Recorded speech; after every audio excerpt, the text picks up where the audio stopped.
Thank you, Corinne. I want to thank everybody from the Catalyst Project for inviting us to be here and share this space, and to my co-panelists for allowing me to sit up here with them. Also to Mashike and Dejan for opening up or actually Karina for offering the prayer this morning, and Dejan and Mashike for sharing their words with us. I hope. Thank you for that.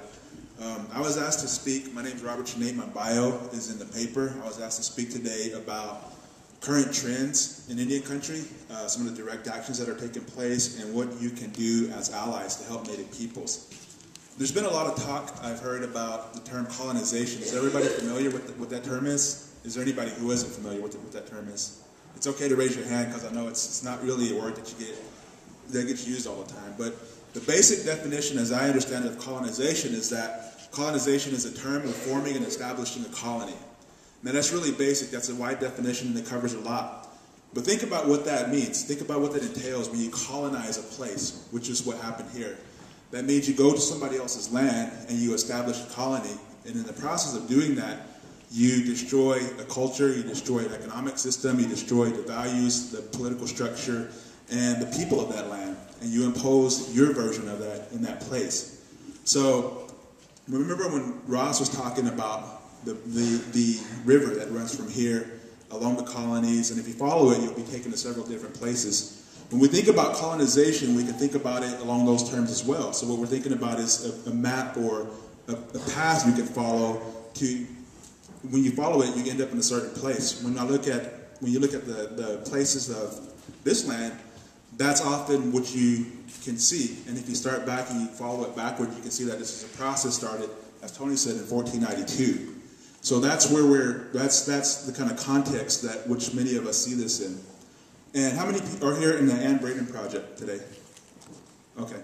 So I was having a discussion earlier with Chris, and I was talking about how a lot of times when we are asked to speak at some of these events, or people come to our communities, they come there. Of course, this is no criticism whatsoever, but they come there with the perspective of anti-racism.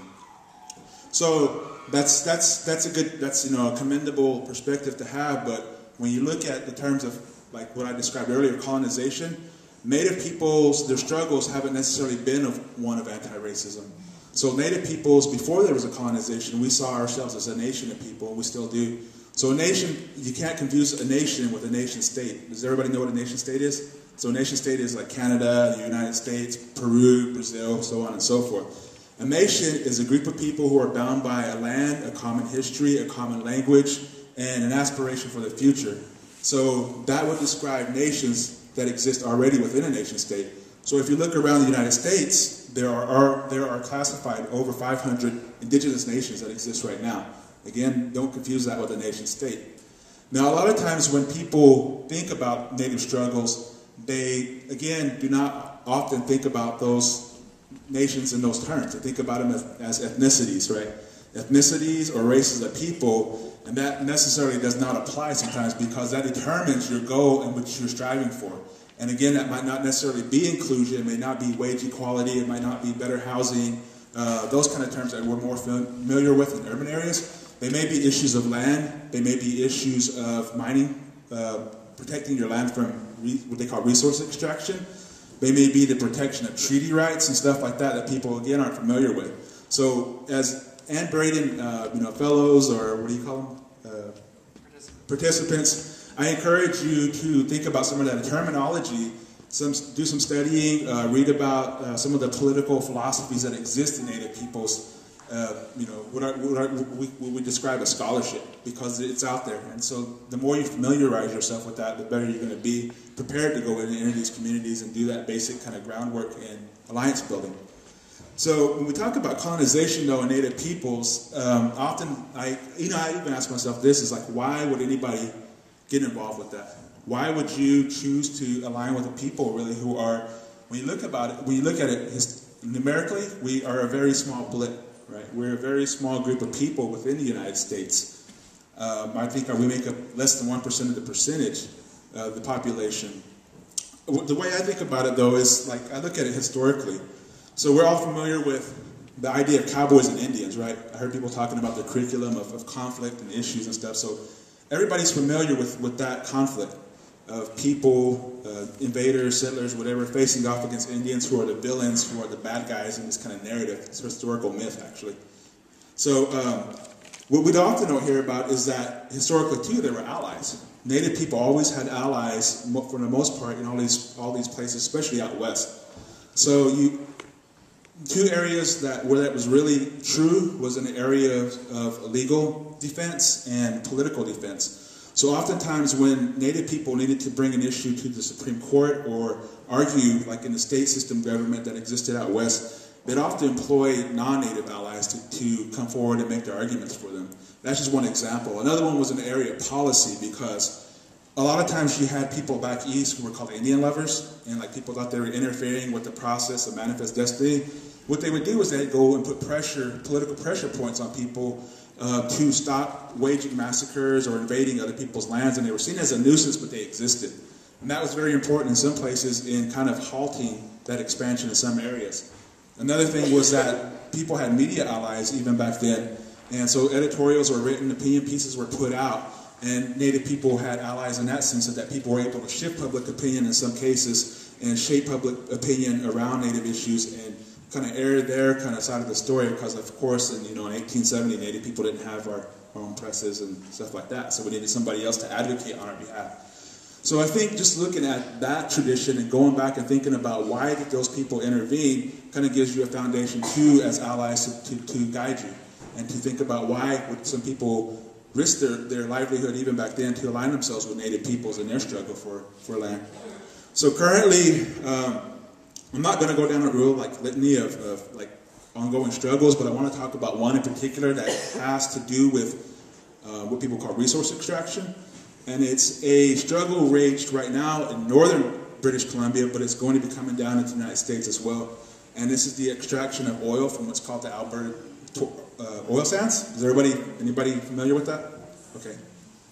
Okay, so we got a few people who, basically what it is like companies are extracting oil out of the sands of Alberta and shipping it in pipelines as crude oil to other places along Canada and into the United States. So many of those, that struggle, the struggle there is over Native people to protect their homelands. And I want to make it very clear, I'm not a spokesperson for that, but I do support work for that. We go into communities, we help them do political organizing, we do political organizing one-on-one and help them get going to offer resistance to that process. So, for example, in northern BC, where we're currently at with the Indigenous People Power Project, which is located here in Oakland, California, or based here, we are working a lot with northern BC First Nations because the Enbridge Northgate pipeline is supposed to travel over 50 First Nations out into the Bay Area where they're going to ship crude to different parts of the world. So the Enbridge pipeline runs across unceded Native territory. There's never been treaties up there. They've never signed their land away.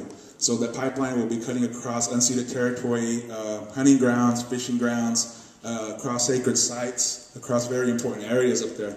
And so the idea there is to begin an organization and begin an opposition to that right now, which is being very effective because there is a lot of media around that opposition and that resistance to it, and it's really become a story in and of itself. So that's a very important struggle right now.